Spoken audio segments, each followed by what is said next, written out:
Welcome to the Hollywood Makers Podcast. My name is Glori, and today we're diving into the world of entertainment marketing. Marketing is one of the biggest expenses for studios, filmmakers, productions, and just companies overall. They often have multi-million-dollar budgets, but how do we actually spend that money effectively? And what really works when it comes to entertainment marketing?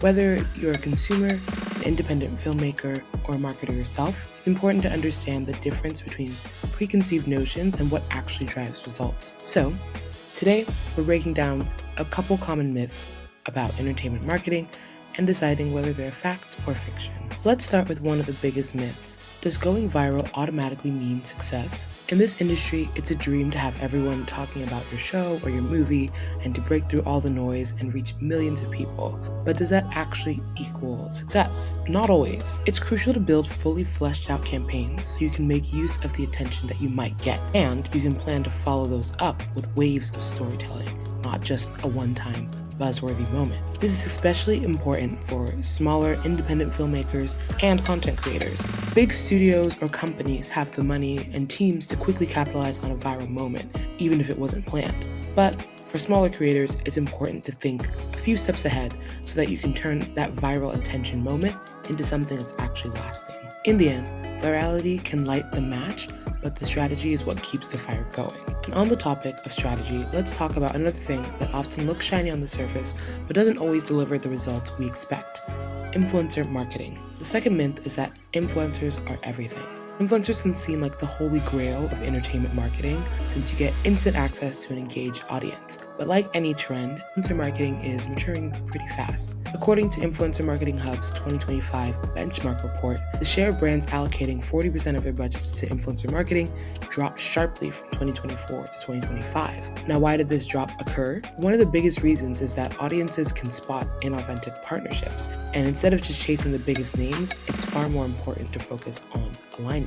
The new approach is to ignore vanity metrics like follower count and instead focus on performance-based metrics. For example, imagine you're making a movie about a struggling POC mom balancing a career and family. It might seem like a great thing if someone like Nara Smith were to tell her large audience to watch that movie, but it could also be ineffective. Even though she's a well-known POC mom influencer, her brand is rooted in luxury and affluence, and that mismatch means that the promotion might not resonate with her audience, which would end up being a huge loss considering influencers of that size typically charge a lot for a partnership.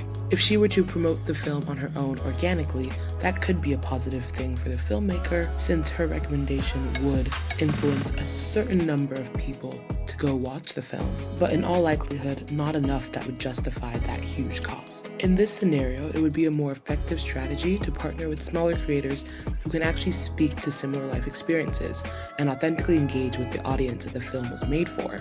They would share genuine insight and spark conversation and ultimately build a community around the content, which will convert people actually willing to spend money to go see the film. In the end, using influencers works, but relevance beats reach, and authentic voices matter more than big numbers. Now that we've covered influencers, let's zoom out to something even broader.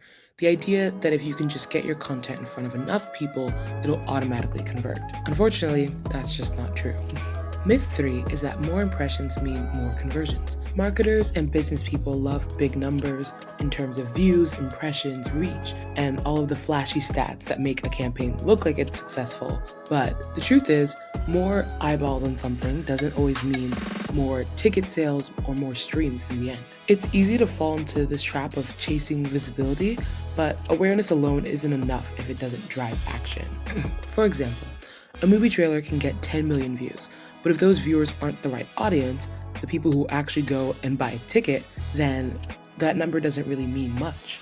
What really matters is, are people curious enough to look up more? Are they adding it to their watch list? Are they talking about it in a way that sparks word of mouth? Those are the signals that convert curiosity into action. It's not just about shouting the loudest, it's about speaking to the right audience at the right time in the right way. Though awareness is important, marketing is about getting people to do something. Therefore, it becomes much more important to make sure you're speaking to the right people. In the end, engagement beats exposure. You don't need everyone to see your campaign or your content, you just need the right ones to care. While some people think more exposure is the goal, others believe audiences don't even want to be marketed to at all. But that's also not quite true. The fourth myth is that audiences don't like being marketed to.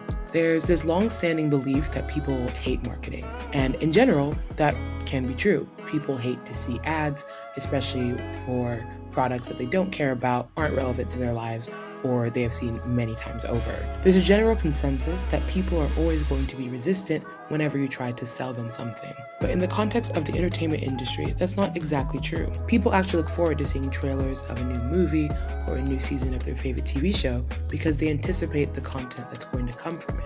And this is where marketing becomes even more important. In contrast to other industries, marketing is almost an extension of the storytelling of content, which can be a positive thing since it drives more engagement, but can also present challenges since if audiences feel that the marketing does not match the content or their expectations of what the content should be, then the reaction is a lot more negative. But overall, that just highlights the importance for filmmakers, marketers, content creators to make campaigns that will actually resonate with their audiences and that are clever and more thought out. The same care that goes into producing the content should also go into producing the marketing materials. When done right, the marketing can even become a part of the content experience as well. In the end, audiences don't hate marketing. They hate lazy marketing or bad marketing. If you give them something fun, clever, or emotional, they're much more likely to be receptive of it. On the topic of creativity and engagement, let's address the platform that seems to dominate all marketing discussions as of the past couple years. TikTok. The next myth is that TikTok is the most important platform, or it's the only platform that really works nowadays. Now, TikTok is a very powerful platform. It's where a lot of cultural moments start, and it's incredible for reach and relatability and trends. But that doesn't mean it's the right or the only platform for every campaign or content creator. Different audiences live in different digital neighborhoods, so to speak. A 40-year-old documentary fan isn't necessarily scrolling on TikTok, but they might be on YouTube watching more of the behind-the-scenes content or on Reddit discussing theories. So if that's the audience you're trying to target with your content, then even if it were to be successful on TikTok, it might not actually reach the people who are going to give you the payoff. Even within TikTok itself, the algorithm rewards authenticity over polish. So a beautiful trailer that shows the cinematography of a film, for example, might underperform on TikTok compared to someone just casually posting about the movie, versus on a platform like YouTube, it may be able to garner more attention and appreciation. The real key is understanding your audience and their habits versus just going where we think the most people are going to be. In the end, TikTok is a powerful tool, but it's not the whole strategy. You have to go where your story fits, not just where the trend is. And while on the topic of strategy, let's now talk about the supposed difference between PR and marketing. The next myth is that PR and marketing are totally separate. Now, in general, PR and marketing are very different, especially when we talk about industries outside of entertainment. Marketing typically focuses on selling a product, while PR is more about reputation of a company. But the entertainment industry is very unique, and therefore the two often overlap. And for some companies or studios might even be considered the same thing. But in general, the success of entertainment marketing comes from when marketing and PR campaigns work together to drive real momentum. A strong publicity moment like a viral interview, a red carpet reaction, or a headline-grabbing quote can drive just as much buzz as a paid campaign, and often with more authenticity. Think about the Barbenheimer phenomenon from a few summers ago. It wasn't a paid campaign, it was purely PR and fan energy, but it turned it into free marketing worth probably millions. The smartest teams know how to bridge that gap, because PR creates the moments people talk about, and then the marketing amplifies those moments strategically to make money. In the end, the best marketing feels like PR, but the best PR acts like marketing. They're not separate, they have to be seen as partners in your storytelling. And that brings us to the final and probably the most common myth of all, one that almost every creative person has probably said at some point, which is if the content is good, it will market itself. It's a comforting thought for many filmmakers or content creators, but in reality, even the most amazing and brilliant work can get lost in the noise if nobody knows it exists. Nowadays, there's just too much competition for attention, so great marketing doesn't just sell, a story. It frames it and it helps the audience understand why they should care and what makes this specific thing special and worth their time. Some of the biggest hits in history weren't just good, they were well positioned and they had the right trailers, the right influencers, the right people talking about them. All of those choices amplified the art. That doesn't mean indie filmmakers or content creators are doomed, since they usually don't have marketing budgets or a marketing team. Even just being prepared to tell someone why your content is worth watching is a tactic that could lead to more opportunities than just giving an overview of what the content is about. Entertainment marketing is so interesting because you are ultimately selling a story, but also your marketing campaign needs to tell a story as well. And sometimes the marketing story becomes more important than the actual story. The important thing is getting people to come together or to action on actually watching the content, which is what marketing seeks to do. In the end, good content is the foundation, but good marketing is the amplifier that allows it to reach people and impact culture. In closing, whether you're an independent filmmaker, a studio exec, or just someone who loves a great campaign, remember, when it comes to entertainment, marketing isn't just about selling, it's about connection and context and creativity. In contrast to other industries, with entertainment, your marketing has to be dynamic, and it has to be constantly evolving from project to project, from studio to studio, or from filmmaker to filmmaker.